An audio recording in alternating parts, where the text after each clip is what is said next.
எல்லோருக்கும் வணக்கம். Welcome to Sumitra's kitchen. இன்னைக்கு நம்ம கிச்சன்ல தக்காளி தோசை எப்படி பண்ணுறதுன்னு பார்க்கலாம். பார்க்கவே எவ்வளோ கலர்ஃபுல்லாக இருக்குல்லங்க. இதுக்கு 1 கப் பச்சரிசி எடுத்துக்கோங்கங்க. நம்ம யூசுவலாக சாதத்துக்கு வைக்கிற அரிசி தான். தென் 1 கப் இட்லி அரிசி எடுத்துக்கோங்க. தென் 1/2 கப், இந்த 2 கப்புக்கு 1/2 கப் உளுந்து எடுத்துக்கோங்க. தென் ஒரு 1/4 டீஸ்பூன் வெந்தயம் போட்டுக்கோங்க. இது குட்டி ஸ்பூன் தாங்க. 1/4 டீஸ்பூன் வெந்தயம் போட்டுக்கோங்க. போட்டுட்டு நல்லா இதை அலம்பிட்டு நல்லா ஒரு 6 ஹவர்ஸ் ஊற வைக்கணுங்க. டெஃபினட்டாக இந்த டைமிங்ஸ் வெரி வெரி இம்பார்ட்டண்ட்டுங்க. 6 ஹவர்ஸ் நல்லா ஊற வைங்க.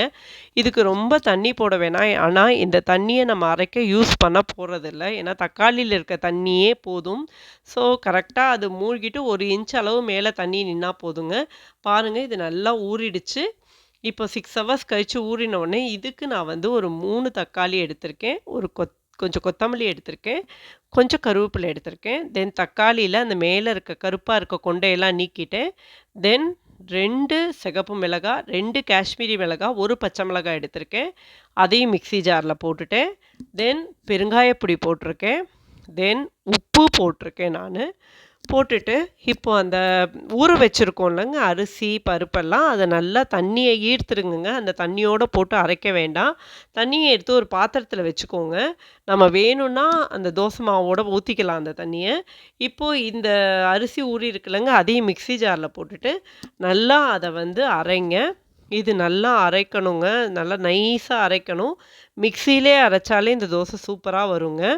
இப்போது இது நல்லா நைஸாக அரைக்கிற வரைக்கும் அரைங்க. ஃபஸ்ட்டு பல்ஸில் விட்டுட்டு அப்புறம் நல்லா அரைங்க.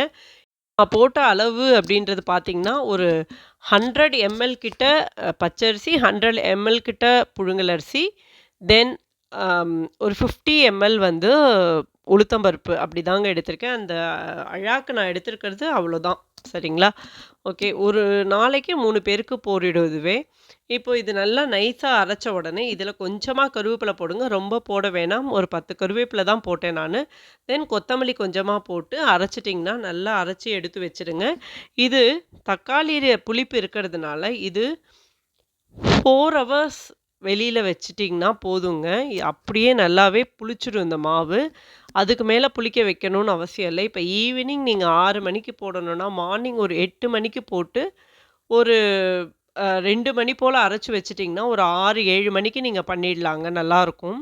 இப்போ பாருங்கள், இது கொஞ்சம் புளிச்சு கொஞ்சம் லேசாக தான் பொங்கியிருக்குங்க. ரொம்ப பொங்கலை, கொஞ்சம் லேசாக பொங்கி இருந்தது. ஸோ நான் தோசைக்கல் வந்து என்னோடது வந்து ரயில் தண்டவாளக்கல் தோசைக்கல். ஸ்ரீரங்கத்தில் வாங்கினது இது ஆக்சுவலி. இதுக்கு வந்து ஃபஸ்ட்டு வந்து தோசையை ஊற்றிட்டு ஃபுல்லாக நல்லா இழுத்திங்கனாலே நல்லா தோசை வருதுங்க. நல்லா தோசையை போட்டுட்டு பின்னாடி திருப்பி போட்டு நல்லா எண்ணெயை போட்டு நல்லா 2 பக்கமும் நல்லா மொறுமொறுன்னு பண்ணி எடுத்திங்கன்னா ரொம்ப சூப்பராக இருக்குங்க. இந்த தோசைக்கு நான் வந்து தொட்டுக்கிறதுக்கு என்ன பண்ணேன்னா, தேங்காய் சட்னி பண்ணேங்க. சூப்பராக இருந்ததுங்க காம்பினேஷன். தேங்காய், பொட்டுக்கடலை, தென் 4 பச்சை மிளகாய் போட்டேன். கொஞ்சம் இஞ்சி, உப்பு போட்டு அரைச்சிட்டு தேங்காய் நிறைய போட்டேங்க. பொட்டுக்கடலை ஒரு 2 ஸ்பூன் தான். நல்லா அரைச்சிட்டு அதுக்கு கடுகு, உளுந்து, கருவேப்பிலை நல்லா கிள்ளி போட்டு தென் பெருங்காயம் தாளித்து அதோட நல்லா தண்ணி சேர்த்து நல்லா கலந்துட்டேங்க. சூப்பராக இருந்தது இந்த தோசைக்கு அந்த பொட்டுக்கடலை chutney. Very crispy and very tasty tomato dosa is ready. நான் அதை வந்து சூடாக இப்போ சட்னியோடு சாப்பிட போகிறேன். So by from me. Please try it. Please give your feedback in the comment box. Please like, share and subscribe. Thank you all viewers for watching.